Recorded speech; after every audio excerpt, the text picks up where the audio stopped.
तो नमस्कार है। ईश्वर से प्रार्थना करती हूँ कि आप सब स्वस्थ हों। व्यक्ति के जीवन में ऐसी कुछ घटनाएं हो जाती हैं जिससे उनका पूरा दृष्टिकोण, उनका पॉइंट ऑफ व्यू बदल जाता है। आपको स्कूल्स और कॉलेजेस में बहुकोण, त्रिकोण के बारे में तो पढ़ा सकते हैं, पर दृष्टिकोण के बारे में नहीं। दृष्टिकोण बनता है आपके अपने पर्सनल अनुभवों से और अपने पर्सनल एक्सपीरियंसेस से। मैंने अपनी इस स्टेज ऑफ लाइफ में बहुत ऐसे लोगों को देखा है जिनके चेहरे से मुखौटा उतरा है और मुझे उस बात का बहुत दुख हुआ है और एक दिल में डर भी हो गया है। मैं पायल भयाना आपके समक्ष ये वीडियोस लेकर आ रही हूँ और मेरा चैनल का नाम है मास्क उतारो जी। आशा करती हूँ कि आपको मेरे ये वीडियोस, ये टॉपिक्स सोचने पर मजबूर करेंगे और आप लोग उनको पसंद करेंगे। तो अब वार्तालाप शुरू करते हैं। मेरे पहले दोस्त हैं, बहुत खास दोस्त हैं, कबीर पंडित। नमस्कार। ये एक कॉर्पोरेट कंसल्टेंट हैं और एक्स रेडियो जॉकी हैं। बहुत अच्छा उर्दू में लिखते हैं और बोलते हैं और एक बहुत ही बड़े लेफ्टिस्ट लिबरल हुआ करते थे। इनमें इतना चेंज आया है कि मैं हैरान होती हूँ कि ये इंसान ऐसे बना कैसे। और मेरे दूसरे मित्र हैं पीयूष मिश्रा। इनका नाम लेते सारे मेरे चेहरे पे मुस्कुराहट आ जाती है, क्योंकि ये इतनी इंटरेस्टिंग बातें करते हैं और आपको ऐसी बातें बोल जाते हैं जो आपको हर्ट नहीं करती पर हिट ज़रूर करती हैं। इनकी बातों पे मैं भी विचार में पड़ जाती हूँ। तो कबीर, आपसे शुरू करते हैं जी। आप मुझे ये बताओ कि आप वैसे थे, ऐसे कैसे हो गए? पायल, बड़ा इंटरेस्टिंग क्वेश्चन है ये।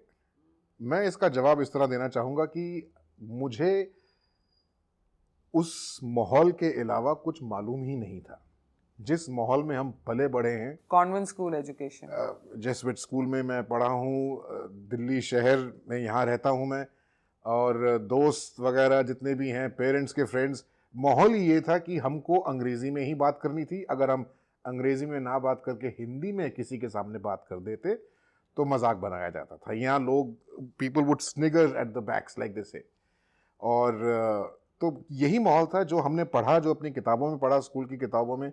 उसमें यही था कि आप जो भी हमारे साथ अच्छा हुआ है इस देश में, वो बाहर से आया है, हमारा अपना कुछ नहीं है। तो एक सेंस ऑफ इनकॉन्फिडेंस, इंफीरियोरिटी कॉम्प्लेक्स कह सकते हैं इसको, कि इंफीरियोरिटी कॉम्प्लेक्स, बिल्कुल। तो जो हमने पढ़ा है उससे एक इंफीरियोरिटी कॉम्प्लेक्स सा पैदा हो गया था। मैं अमेरिका में भी रहा हूँ, वहां मैंने काम किया है, मुझे शर्म ही आती थी कि भाई हम कहाँ से हैं। प्राउड हिंदू दैट टाइम और अ प्राउड इंडियन?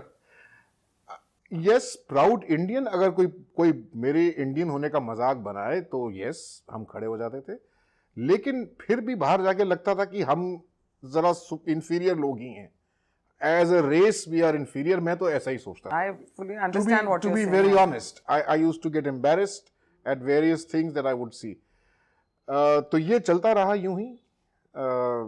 फिर 2013 में, अच्छा एक बात मैं कहना चाहूँगा, क्योंकि जो हमारे को फीड होती है इंफॉर्मेशन, जो न्यूज़ फीड होती है, उसकी वजह से मैं मोदी जी से नफरत करता था तहे दिल से। 2002 के बाद जो भी आप सुनते थे, जो मैं सुनता था, मुझे था this man is a mass murderer. ये कैसे पॉलिटिशियन बन गया है, एंड आरएसएस इज टेरेबल, ये देश के दुश्मन है, एटसेट्रा एटसेट्रा। फिर 2013 में मैं जब कैंपेनिंग चल रही थी 2014 के इलेक्शंस के लिए, तो एक चीज़ मैंने टीवी पे सुनी मोदी जी को बोलते हुए, और वो थी मेरे 6 या 6.5 करोड़ गुजराती। उनकी ये एक स्टेटमेंट थी जो मुझे उस वक्त समझ में नहीं आई। कुछ देर के बाद मुझे कुछ झटका सा लगा कि मैंने ये क्या सुना। इस शख्स ने ये नहीं बोला मेरे हिंदू भाई, मेरे मुसलमान भाई, इसने कहा मेरे 6.5 करोड़ गुजराती भाई और बहन। आप समझ लीजिए, ये सुन के मेरी आंखें खुली और मैं कुछ भावुक सा भी हो गया, क्योंकि तब तक हम यही सुनते थे, अनेकता में एकता, हम एक नहीं हैं, हम अलग अलग लोग हैं, हम हिंदू हैं, हम मुसलमान हैं, हम सिख हैं, वगैरह वगैरह, various castes that we have, etcetera. But here is a man who is risen above this तो हमारी एकता में अनेकता है, हमारी अनेकता में एकता नहीं है। बहुत अच्छी बात। ये सुन के मेरे कुछ रोंगटे से खड़े हो गए। मुझे फिर सोच विचार करना पड़ा कि मैं समझूं, पढ़ूं कि what is this man all about? And from there on, I started reading about Narendra Modi and his journey thus far. And I remember you once mentioning it to me, and I think you only suggested that I should read this book Darbar. Yes. By Tavleen. अब वो तवलीन जी अब कुछ उनका mood सब बदल सा गया है कुछ, बट अलग बात है. But that book was a revelation of how the previous ecosystem ruined the country. I mean, for those of you who haven't read the book, I would recommend it. कैसे भिंद्रा वाले को खड़ा किया गया, जो कि एक सिंपल सा आदमी था, बहुत ही सिंपल आदमी था, उसको अकालीस को काउंटर करने के लिए पैसे देके खड़ा किया गया, और then he went out of hand, he went rogue. And anyhow, that is one. There are many stories mentioned there which were eye-opening for me. अब बिकॉज मैं मोदी जी को सपोर्ट करता हूं, तो मेरे जो मित्र हैं वो समझते, उन्होंने अब मुझे कहना शुरू कर दिया कि मैं संघी हूं, मैं भक्त हूं, मैं राइट विंग हो गया हूं, कम्युनल हो गया हूं, मैं लिबरल नहीं रहा. तो मैं उनको कहता हूं कि लिबरल का मीनिंग, डेफिनेशन क्या है? मैं जैसे पहले लिबरल था, जैसे सोचता था, मैं अब वैसे ही सोचता हूं. पर आपको लगता है कि जैसे अगर आप देश के फेवर में कोई बात करें या जरा सा नेशनलिज्म दिखाएं, तो आपको बीजेपी टैग कर दिया जाता है, एज इफ नेशनलिज्म और देश प्रेमी सिर्फ बीजेपी का हो सकता है, जैसे कोई गुनाह है. नहीं, और वो सिर्फ बीजेपी का हो सकता है. पायल, हम इतने कॉलोनाइज्ड, मैं अपनी बात करूंगा, किसी और की बात नहीं कर सकता, इतने कॉलोनाइज्ड था मैं कि अपने देश से प्रेम करने की भावना प्रकट करना ही शर्म की बात थी. This is because of the conditioning of our mind over so many years. And what else can I say? चलिए अब सुनते हैं थोड़ी इंटरेस्टिंग बातें पीयूष जी से, जो आपको बहुत ऐसी बातें बोल जाएंगे, ना किसी रिलीजन का नाम लेंगे, ना किसी कंट्री का नाम लेंगे, ना किसी व्यक्ति का नाम लेंगे, और अपनी बातों बातों में ना पॉलिटिकल पार्टीज का नाम लेंगे, और बातों बातों में ही आपको सब कुछ समझा जाएंगे. धन्यवाद पायल मार्गदर्शन के लिए. आप सभी को नमस्कार. जैसा पायल ने बताया, मेरा नाम पीयूष मिश्रा है, और कबीर साहब की बातें मैं बड़े ध्यान से सुन रहा था. मैं एक छोटे से कस्बे से आता हूँ, जबलपुर एक शहर है, वहाँ से आता हूँ. और ये बात मैं आपकी बिल्कुल एग्री करता हूँ, कबीर साहब से भी एग्री करता हूँ कि जो उन्होंने कहा, जैसे जैसे तजुर्बे, जैसे जैसे अनुभव जीवन में आते हैं, लोगों की व्यक्तिगत की विचारधाराएँ बदलती हैं. दृष्टिकोण, आपने बहुत अच्छा एक शब्द इस्तेमाल किया, ये कभी सिखाया नहीं जा सकता, परंतु हाँ, आपके साथ जो घटनाएं होती हैं या दुर्घटनाएं उन्हें कह सकते हैं, उनके साथ आपके विचार बदलते हैं. आपके साथ क्या हुई है? हुआ यूँ कि चूँकि एक उस कस्बे से आते थे और उस दौरान सोशल मीडिया इतना ज़्यादा एक्टिव नहीं था, तो विचार यही होते थे कि जो पिताजी और जो गांव के दूसरे लोग या शहर के दूसरे लोग फॉलो करते हैं, वो उनकी आइडियोलॉजी सिर्फ एक पार्टी के प्रति होती थी, क्योंकि हम वाकिफ़ ही नहीं थे. शायद दूसरी पार्टियां इतनी सजग नहीं थी कि वो अपनी बात उस दौर तक उन छोटे शहरों तक पहुंचा पाएं. और नैरेटिव सेट होता था, और पेपर भी वही लिखते, न्यूज़पेपर भी वही लिखता था जो ऑर्डर आते थे गवर्नमेंट के लिखने. जैसे जैसे बढ़े और जीवन के कटु अनुभव आए, उनसे धीरे धीरे विचारधाराएँ बनी. फिर चूँकि टेक्नोलॉजी से जुड़े हैं, तो इस बात को महसूस करते हैं कि जो लोग सोशल मीडिया में एक तरह की कोई चीज़ अगर इंटरेस्टिंग दिखाएं, तो जो उनके स्टैटिस्टिकल सॉफ्टवेयर्स हैं वो उनको उसी से रिलेटेड चीज़ें दिखाते हैं, तो उनका एक दृष्टिकोण दूसरा प्रतिगत छूट जाता है. तो हमने ये निश्चय किया है कि हम फैक्ट्स पे जाकर और उसके हिसाब से अपना विचार स्वयं रखें. पर आपके साथ कई घटनाएं हुई भी हैं. हाँ, तो ऐसी कई घटनाएं हुई. अब मैं क्या कहूँ सबके सामने, लेकिन अभी 2-4 ऐसी कुछ घटनाएं जो मैं जिक्र करना चाहूँगा. मैं नोएडा में रहता हूँ, और इत्तेफाक से कुछ अर्सा पहले फरीदाबाद में कुछ आवश्यक काम था, और वो काम करके मैं शाम के वक्त लौट रहा था. तो लौटते वक्त मुझ गलती से मैंने कालिंदी कुंज की तरफ मोड़ ले लिया, और मुझे इस बात का आभास नहीं था कि वहाँ कितना बड़ा कोई प्रदर्शन हो रहा होगा. शायद चूँकि वहाँ पर एकदम से रोड जाम था, तो गाड़ी घुमाना वापस करना बड़ा मुश्किल हो गया. तो उस समय थोड़ा सा जाम लग गया. अचानक से कुछ 5-6 लोग आए और दरवाज़ा खटखटाया. जाहिर सी बात है कि कोई भी आदमी खोलेगा, मेरा देश है भाई, मेरा शहर. तो उन्होंने कहा कि यहाँ ये प्रोटेस्ट चल रहा है तो आप यहाँ से वापस ले लीजिए। मैं कहा जी वापस ही ले रहा हूँ। तो अचानक कहने लगी लेकिन एक शर्त है, आप ये बताएं कि ये हिंदुस्तान किसका है। तो अनायास ही मेरे मुंह से एक शब्द निकला कि आपका जो पहला शब्द है उसी ने इसका उत्तर दे दिया, हिंदुस्तान किसका है। अब आपको मैं यकीन जानिए बहुत ज़्यादा व्यस्त था, अब क्या कहें सबके सामने। हाँ, कुछ वो 4 लोग थे और हम अमिताभ बच्चन तो है नहीं, तो जाहिर सी बात है उन्होंने 2-4 हाथ लगा दिया हमारे। लेकिन हम आपको बताएं, हमें उस वक्त दर्द नहीं हुआ, हमें बहुत बेइज्जती महसूस हुई। हम गाड़ी सड़क पर लगाने के बाद हम काफ़ी देर तक इस बात को सोचते रहे कि ऐसा क्या गुनाह कर दिया हमने, क्या इस बात से आपको इतनी ज़्यादा नाराज़गी हो गई कि आप इस पे हाथ उठा सकते हैं सिर्फ इसलिए क्योंकि आप एक जगह एकत्रित हैं, सिर्फ इसलिए कि किसी एक की विचारधाराएं जो है आपके अनुकूल नहीं है। क्या इतनी आज़ादी इस देश में नहीं है कि कोई अपनी विचारधाराएं रख सके। बहरहाल मैं इसके डिटेल में नहीं जाना चाहता, आपको पर उसने कर मुझे रही बहुत हूँ, दुख हुआ।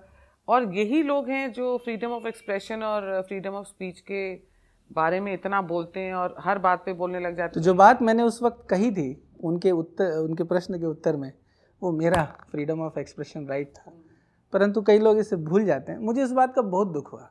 खैर, ऐसी कई घटनाएं जीवन में हुई। एक बहुत अच्छे मित्र मेरे, बहुत अच्छे ऐसे मित्र जी, जब भी मैं उनका फ़ोन मेरे पे आए और मैं फ़ोन उठाऊं और मैं कहूं अस्सलाम वालेकुम और वो कहें जय भवानी, क्या बात है।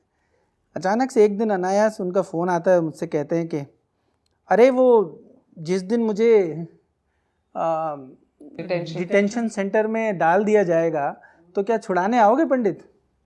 मुझे बहुत दुख हुआ, लेकिन मैंने उस चीज़ का उत्तर नहीं दिया। आप बताएं, आज इस बात को 1 साल भर हो गया, क्या मैं उनसे फ़ोन करके कहूँ।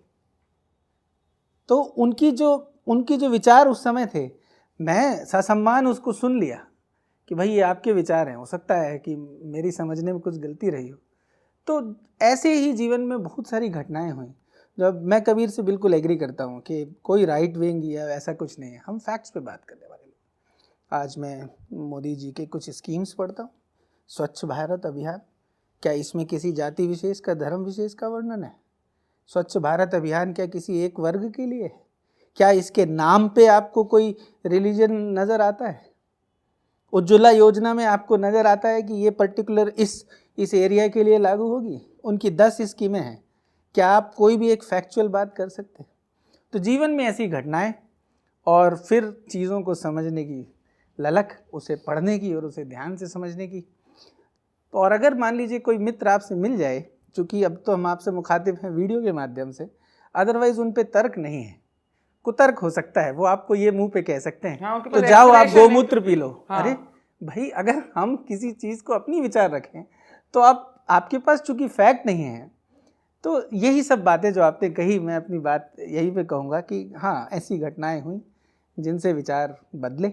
और आपको लगता है कबीर कि आपके ये जो आजकल बोलते हैं, ये तो आप यूज़ करते हैं ये लोग वर्ड्स, तो मैं कर रही हूँ कि आपके लेफ्ट विंगर से राइट विंगर के जो आप हुए हैं, उसमें आपको लगता है आपने अपने कई दोस्त खोए हैं या कई रिश्ते खोए हैं? जी खोए हैं।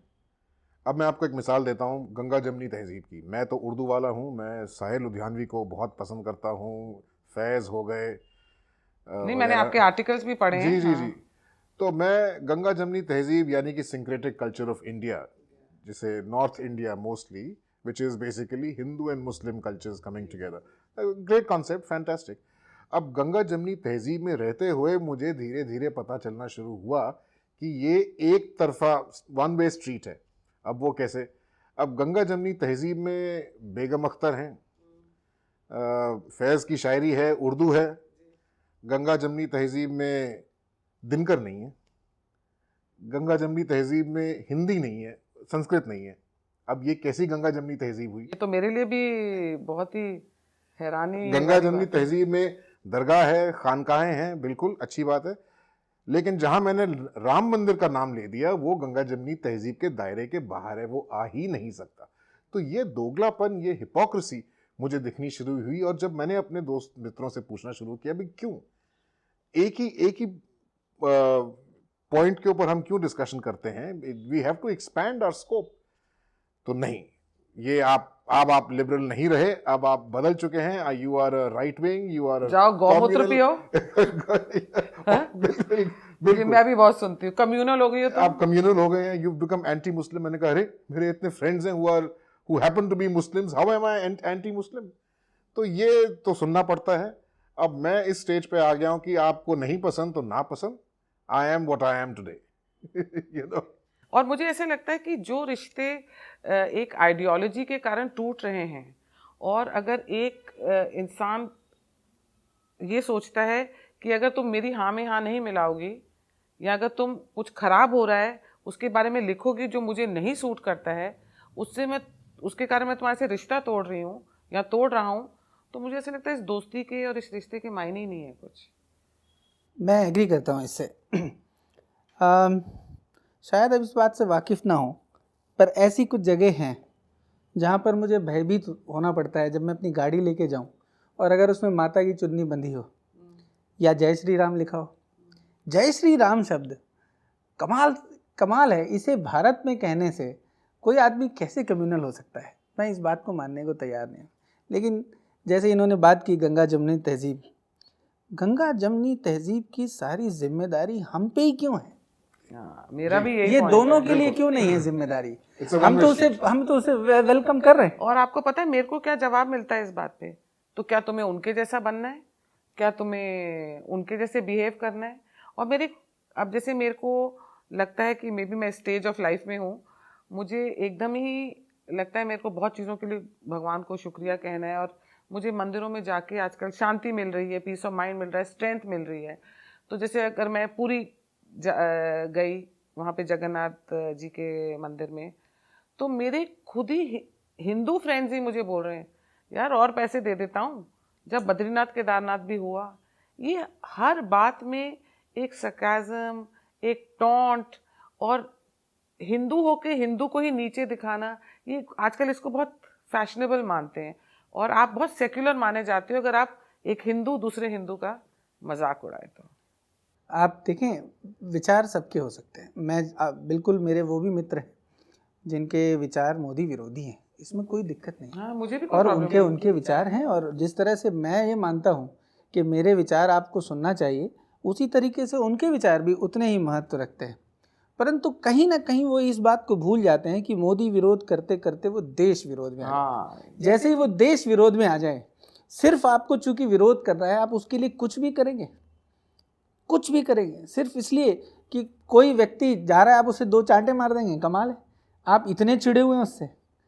तो ये बात बिल्कुल जो है, अचानक से जो है लोगों को आप उसे राइट विंग कह सकते हैं। मुझे फ़क्र है इस बात का, मुझे गर्व है। अगर आप ऐसा कहना चाहते हैं कि अपने विचार इस देश में रखने के लिए मुझे आज़ादी, और उसके लिए आप नाराज़ होते हो, तो ये ज़रूरी है मेरे लिए कि मैं सच कह रहा हूँ कि नहीं। As long as that is truth, मुझे इस बात से फ़र्क नहीं पड़ता कि आप क्या विचार रखते हैं मेरे बारे में। हाँ, आप आज़ाद हैं अपने भी मत रखने के लिए। तो इसलिए बहुत सारे लोग इस बात को भूल जाते हैं कि मोदी विरोध उनको करना चाहिए, उनका अधिकार है, डेमोक्रेसी की यही तो ब्यूटी है। लेकिन वो ये भूल जाते हैं कि उस नशे में या वो अपना बिल्कुल आपा खो के देश विरोधी हो जाते हैं। इससे मैं सहमत नहीं हूँ। और कबीर, आपने कभी एफर्ट किया कि क्योंकि आपकी विचारधारा बदली, तो एक फेज था लाइफ में, तो आपके बच्चे भी उस विचारधारा से होंगे, अपने आप ऑब्वियसली पेरेंट्स इन्फ्लुएंस कर देते हैं, तो आपको लगा कि जब आपने अपनी विचारधारा आपकी बदली तो आपके बच्चों के ऊपर उसका इम्पैक्ट पड़ा? बिल्कुल पड़ा। मैं अपने बच्चों से बैठ के बात करता हूँ। मेरे दोनों बच्चे छोटे हैं, अभी स्कूल में पढ़ते हैं। मैं उनसे बैठ के बात करता हूँ। आपको सुन के ताज्जुब होगा कि इनके स्कूल में, मैं स्कूल का नाम नहीं लूँगा, इनके स्कूल में टीचर खड़ी होकर कहती हैं कि नरेंद्र मोदी बुरा आदमी है। जी, ये बिल्कुल सच बात है। और मेरी बेटी अकेली और पूरी क्लास एक तरफ, और वो लड़ी क्लास से, लड़ी in the sense she had a discussion, she had an She took a stand. She took a stand in front of the entire class. You should be proud of your daughter. I am indeed. और मैं उस teacher से मिला भी जाके। और उनका क्या कहना था? क्या किया है देश के लिए? कुछ नहीं किया। तो फिर यही बात, जो मंदिर वाली बात आप कह रही थी ना, यही है ना कि वो मंदिर जाने वाले अंग्रेजी नहीं बोलते, तो इसलिए वो कल्चर्ड लोग नहीं हैं। अब वो कल्चर्ड नहीं है तो वो कैसे अच्छे हो सकते हैं? तो उनसे उनको आप दूर ही रखिए। ये पिछले 70 सालों में आपको मैं एक और बड़ी इंटरेस्टिंग ऑब्जर्वेशन अपनी बताता हूँ। हमारी कॉलोनाइजेशन शुरू हुई है 1947 के बाद। आपकी हमारी दादियाँ नानियाँ तो अपने पूरे रीति रिवाज किया करती थी।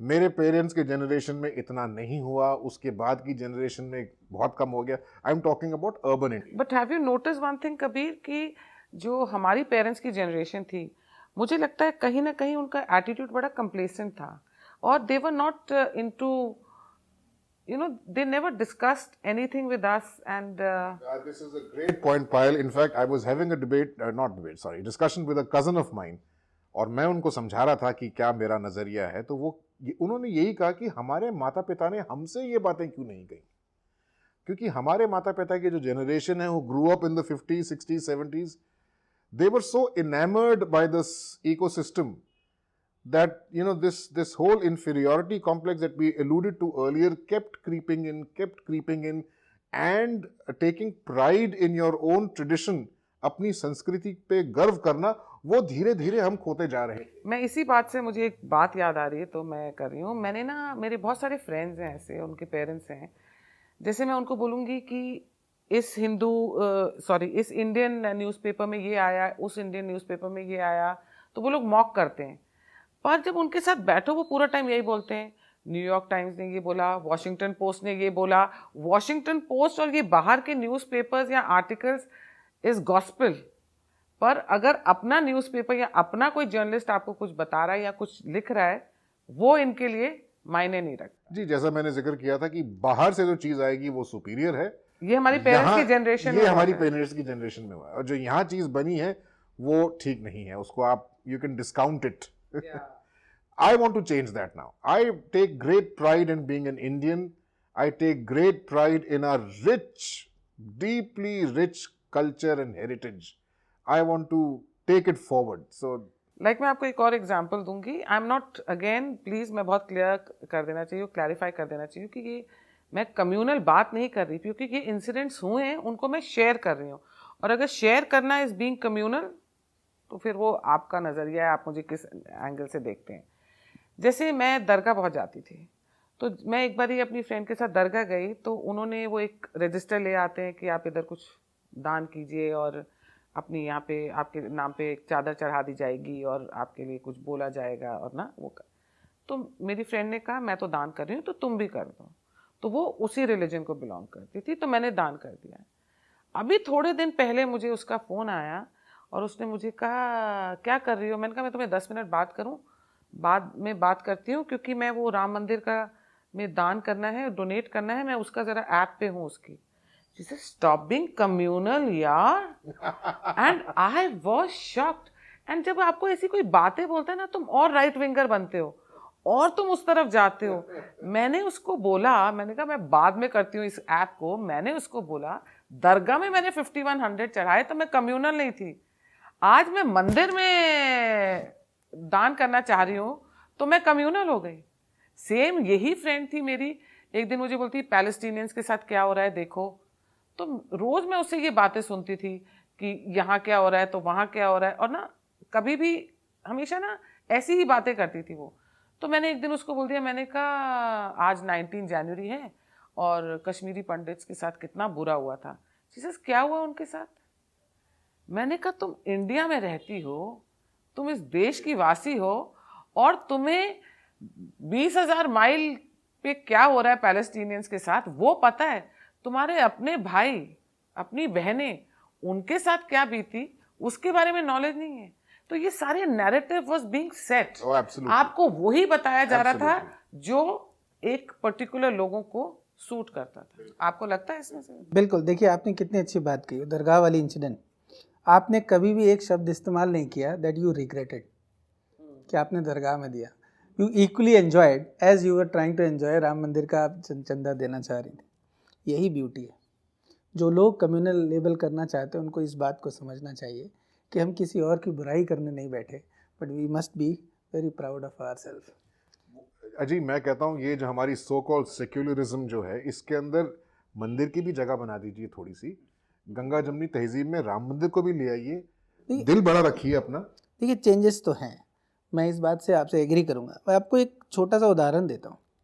सचिन तेंदुलकर अगर बैटिंग किया करते थे और मान लीजिए क्रिकेट टीम की, इंडियन क्रिकेट टीम की उस समय कैसी भी स्थिति हो, हम लोग एक उम्मीद जगाए रखते थे कि ये बैटिंग कर रहे हैं तो हो सकता है मैच खींच ले जाए, मैच खींच ले जाए। धोनी मालूम के है साथ क्यों? भी यही होता था। हाँ, धोनी के साथ भी। मालूम है क्यों? क्योंकि वो परफॉर्म किया है उन्होंने डिलीवर किया है। जो व्यक्ति डिलीवर करता है उससे आपकी उम्मीद जो है बिल्कुल ये बिल्कुल जग जाती है। मुझे पता आप किस आज तरफ जा की जो रहे हैं। प्रेजेंट गवर्नमेंट है, हम्म। मैं उसे उम्मीद भरी दृष्टिकोण से देखता हूँ। 70 साल, जो भी मेरी उम्र रही हो, आज 45 साल का मैं हो गया, लेकिन मेरे अनुभव ऐसे नहीं रहे कि स्ट्रॉन्ग डिसीजन इम्प्लीमेंट हो जाए। मैं आज की सरकार की बात, और मैं ऐसा नहीं है, कई ऐसी घटनाएं हैं जो जिनके लिए मैं जानता हूं कि सरकार को इस पे और अपना खुल के विचार रखना चाहिए। इसका ये अर्थ नहीं है कि कोई अंधभक्त है, परंतु मैं एक बहुत बड़ी उम्मीद लेके इस प्रेजेंट, और बड़े एक विश्वास है, एक बिलीफ है। अब जिस तरह से वो मैजिक होता था कि कोई जादूगर नहीं है, वो कई लोग मेरे से कहते हैं अगर ये नहीं हुआ तो, मैं कहा आप उम्मीद लगाए बैठते थे ना जब सचिन तेंदुलकर क्रीज में होता था। हमारा सचिन तेंदुलकर आज क्रीज पे खड़ा हुआ है और हम आज उसका सपोर्ट कर रहे हैं as an Indian, not as an Hindu और as an Muslim. And we, जैसे हम सभी क्रिकेट टीम को सपोर्ट करते थे, वैसे ही आज हमारा जो करंट बैट्समैन खेल रहा है प्रधानमंत्री की सीट पे, हम उसका सपोर्ट करते हैं। आई हैव अ बिलीव कि ही विल डिलीवर। पीयूष, हमारे प्रधानमंत्री, I want to go back a little again. 47 में क्यों भारत माँ के विभाजन हुआ था? क्योंकि उसे बोला गया था टू नेशन थ्योरी, मतलब दो अलग मजहब के लोग एक साथ नहीं रह सकते। अगर उस टू नेशन थ्योरी को कोई ख़त्म कर रहा है तो वो हैं श्री नरेंद्र मोदी, जो कहते हैं मेरे 130 करोड़ भारतवासी। आज से पहले हमने, शायद मैं अपने आप को रिपीट कर रहा हूँ, लेकिन आज से पहले हमने ये नहीं सुना था। हमने बिल्कुल, आप बिल्कुल वो ठीक है। टू नहीं, 2, 3, 4, 500 नेशंस की आइडेंटिटी पॉलिटिक्स को लेके ही हमारे पॉलिटिशियन चले हैं, और वोट बैंक पॉलिटिक्स के चक्कर में ये हमारा नेशन डिवाइड होता रहा है। मैं सहमत हूँ आपसे। अच्छा, और एक और चीज़ है, जैसे मेरे से कोई एक ऐसा इंसान जो बहुत ही एंटाई मोदी जी हैं, तो जब वो मुझसे मोदी जी के बारे में कुछ डिस्कस करता है ना, तो मैं उसकी कोई बात मानती नहीं हूँ। पर जैसे आप जैसे इंसान अगर कल मुझे बोले कि ये प्रेजेंट गवर्नमेंट ये गलत कर रही है, तो मैं आपके साथ डिस्कशन करने को तैयार हूँ, और मैं बहुत कुछ मानने को तैयार हूँ कि सरकार यहाँ गलत है। पर अगर कोई मेरे साथ बायस माइंड लेकर आया और उसने सिर्फ क्रिटिसाइज ही करना है और कोई अच्छी बात को एक्नॉलेज नहीं करना है, तो वो तो मेरे से नहीं होता है। और फिर उसके कारण मुझे फिर वो बोलते हैं अंधभक्त। मैं कहा तुम मुझे अंधभक्त बोलो, कुछ भी बोलो, पर मैं यही विचार रखती हूँ।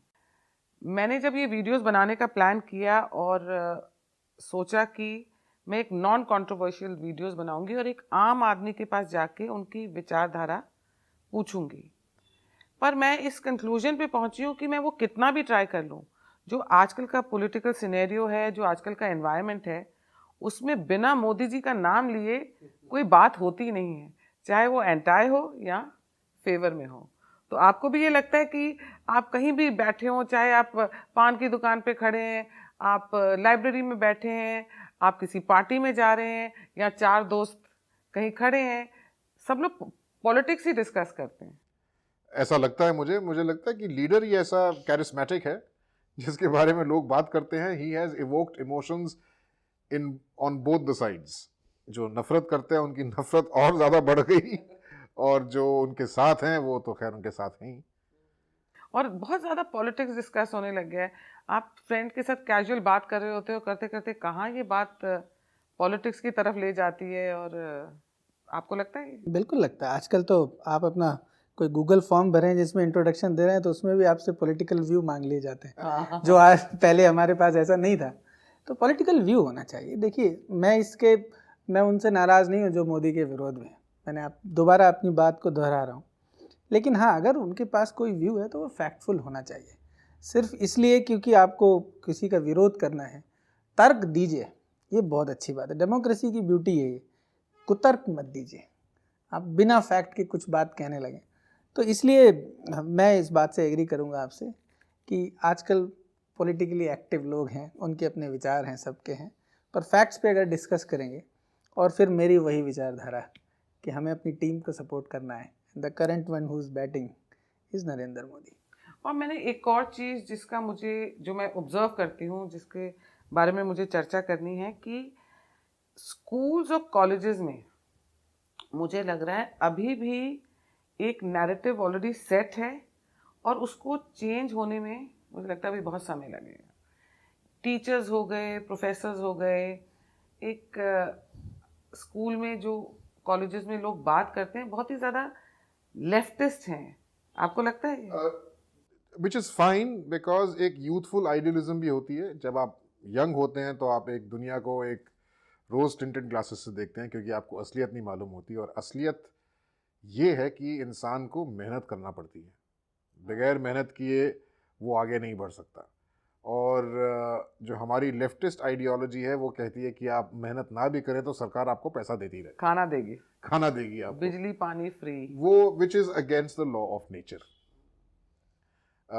आपने इससे पहले लोग पॉलिटिक्स की बातें कर रहे हैं, तो मैं पोलराइजेशन की लोग ये भी कहते हैं कि बहुत पोलराइजेशन हो गई है. तो मैं उनसे पूछना चाहता हूँ, पोलराइजेशन शुरू किसने की? पोलराइजेशन शुरू हुई सोशल मीडिया पे, जब लोगों को दिखना शुरू हुआ कि लेफ्ट इकोसिस्टम को दिखना शुरू हुआ कि अब जो राइट के इकोसिस्टम सो कॉल्ड में जो लोग हैं, उन्होंने मोदी जी को खुलेआम सपोर्ट करना शुरू किया. तो वहां पे उन्होंने उसको पोलराइजेशन का नाम दे दिया और वो उनसे बर्दाश्त नहीं हुआ. और आप एक और चीज़ देखना कि मैं बहुत ज़्यादा सोशल मीडिया पे रहती हूँ, मतलब मैं 24/7 रह सकती हूँ, मतलब मैं इतना ट्विटर, फेसबुक, यूट्यूब इस सब पे ही रहती हूँ, व्हाट्सएप, ये सब पे. मैंने एक और चीज़ नोटिस करी है कि कई लोग हैं, जैसे लगता है उनको एम्प्लॉय करा इसलिए कि आप रोज़ एक कुछ चीज़ की चिंगारी में आग लगा दो, जिससे कि फिर रोज़ कुछ ना कुछ फ्लेयर अप कर जाता है और फिर डिस्कशन होने लग जाती है एंड फिर नाम आने लग जाता है, फैसिस्ट गवर्नमेंट, कम्युनल गवर्नमेंट, लोग कम्युनल हो रहे हैं, बेचारे ये विक्टिम कार्ड, ये सब शुरू हो जाता है. पायल, डेमोक्रेसी कह रहे हैं खतरे में है, ये लोग कहते हैं खतरे में है. मैं 80s में मैंने स्कूल कंप्लीट किया अपना. उसके बाद हमारे पास क्या चॉइस थी? इंजीनियरिंग, मेडिकल, आर्मी या hotel management, even lawyer also. तो मैंने होटल मैनेजमेंट कर ली. उसके अलावा कोई हमारे पास आम मिडिल क्लास नहीं थे, फैमिली के बच्चों के पास कोई ऑप्शन नहीं थे.